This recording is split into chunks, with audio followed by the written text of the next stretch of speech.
Before I even get to the announcements, you're the former mayor of Vancouver. You were for, I think, roughly around 10 years. Welcome to Montreal. What do you think of our city? I love Montreal. It's a close race for the best city in Canada. Vancouver and Montreal is always, and it's great to be here today to open up a fantastic new rapid transit line out to Deux-Montagnes. So I will point out, of course, we've been waiting for this now. It's been about 7 years. It is officially going to open on Monday. People will be able to ride, and then this weekend people can ride for free, actually, till it officially does open. But there, as I said off the top, there have been many announcements this week by the Liberal government. I want to touch on a couple with respect to Quebec. So I know there's a Port of Montreal expansion built in with respect to Contrecoeur, jobs there, a lot of money being spent. Another one today about a mine that's going to actually be part of this project as well. But you're the housing and infrastructure minister, and I want to ask you specifically about housing, because clearly that's a topic that many of us have discussed for a long time. How does Quebec factor into that picture with respect to the government's announcements? Well, this budget has a $13 billion investment into affordable housing, and we're starting up a new agency called Build Canada Homes, Maison Canada, and very excited to do this as a former mayor and always needing more affordable housing. The federal government will now have a one-stop shop for affordable housing and making sure that we're building enough from people who are homeless, needing supportive housing, right to, young people, students trying to get into affordable homes for the first time, co-ops. We need to see an unprecedented investment now in affordable housing across Canada. And it's a real honor to get to bring this forward in our budget and work with Quebec. Have been in touch with ministers, obviously with housing today as well with public transit.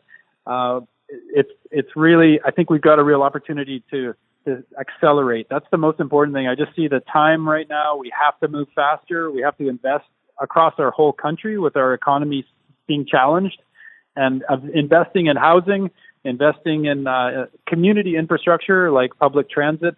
These are very direct investments, lots of jobs.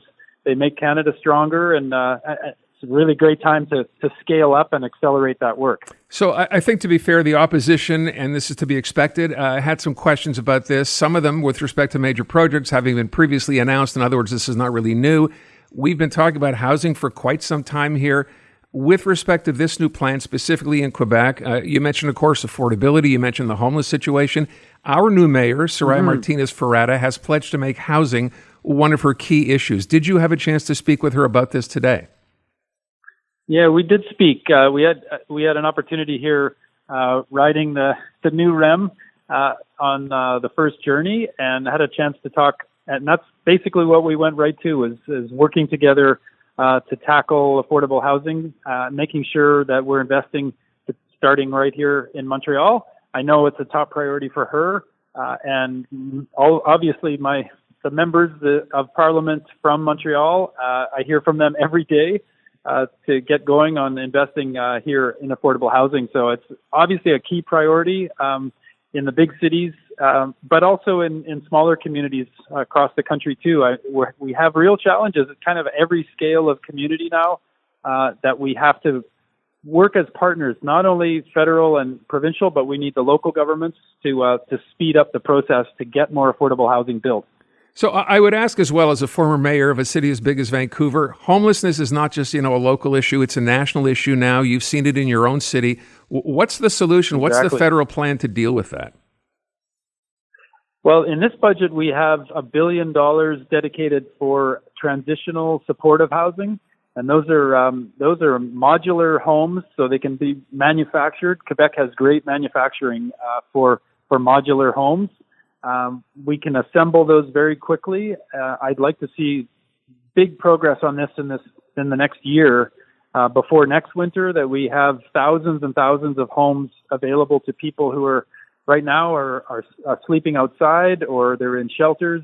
We have to transition them into the housing world through supportive housing. So that's an initial unprecedented investment. We did lots of those 600 homes in my last year in Vancouver as mayor.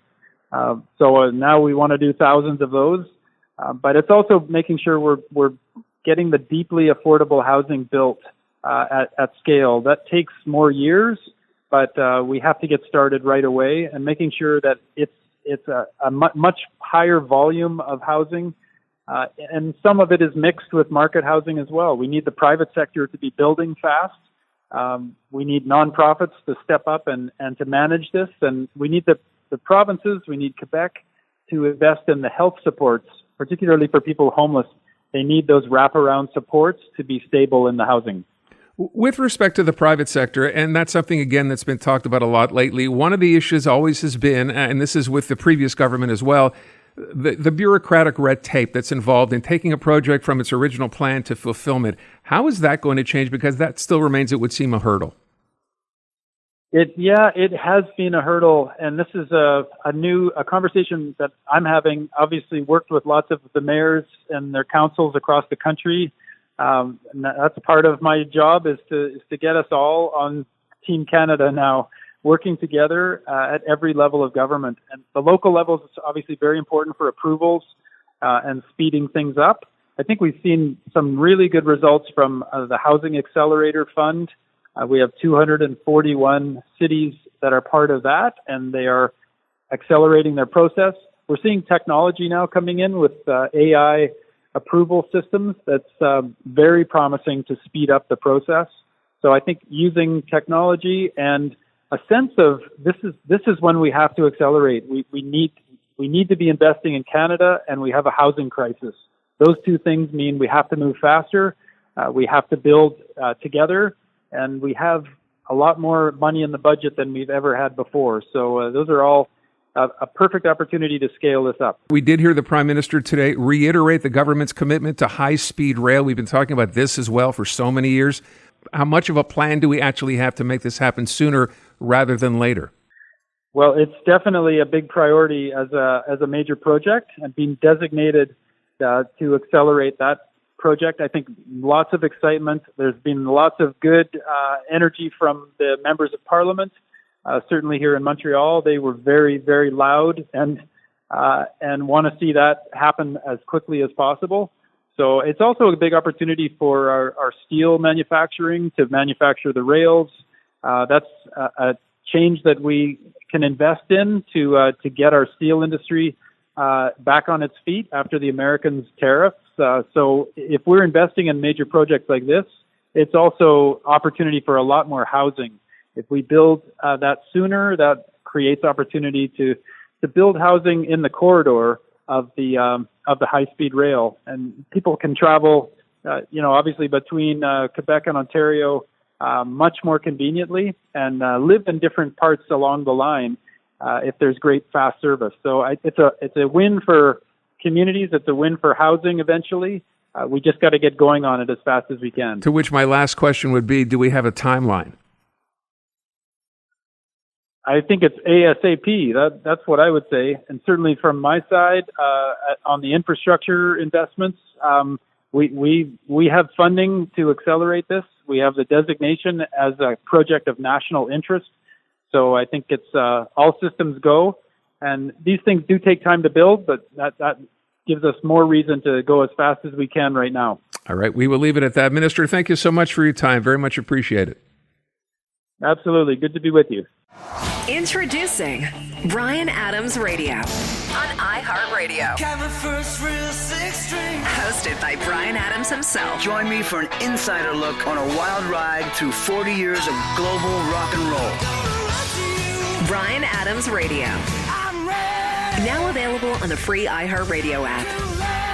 Or ask your smart speaker to play Bryan Adams Radio on iHeartRadio. Who's ready to rock? Kids wanna rock.